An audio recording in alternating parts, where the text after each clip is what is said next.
আমি দরজার দিকে তাকিয়ে জমে গেলাম। মি, এটা কিভাবে সম্ভব? এই নামটা তো আমারই মতো। আমার ফোনে আমার নিজের নামই তো এমনভাবে সেভ করা নেই। আমি কাঁপা হাতে ফোনটা শক্ত করে ধরলাম। স্ক্রিনে তখনও মেসেজটা জ্বলছে, তুমি ভেতরে আছো, আমি জানি। আমার বুকের ভেতরটা ধক করে উঠল। আমি ধীরে ধীরে দরজার দিকে এগোলাম। দরজার কাছে যেতেই টক টক শব্দটা আবার শুরু হলো, কিন্তু এবার আরো ধীরে, আরো কাছে। হঠাৎ নিচের দিকে তাকাতেই দেখি দরজার ফাঁক দিয়ে কিছু একটা নড়ছে। আমি আরো কাছে যেতেই হঠাৎ দরজার নিচ দিয়ে একটা আঙুল ধীরে ধীরে ভেতরে ঢুকে এলো। আমি সাথে সাথে পিছিয়ে গেলাম। ঠিক তখনই ফোনে আবার মেসেজ, দরজা খুলো। আমি বাইরে না, আমি ভেতরেই ছিলাম।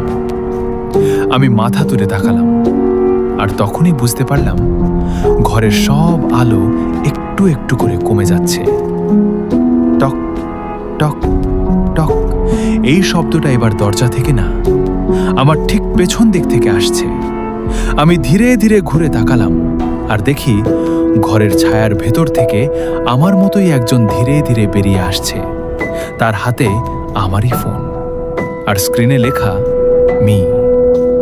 সে খুব আস্তে বলল, এতক্ষণ আমি দরজার বাইরে ছিলাম না, তুমিই আমাকে ভেতরে এনেছো।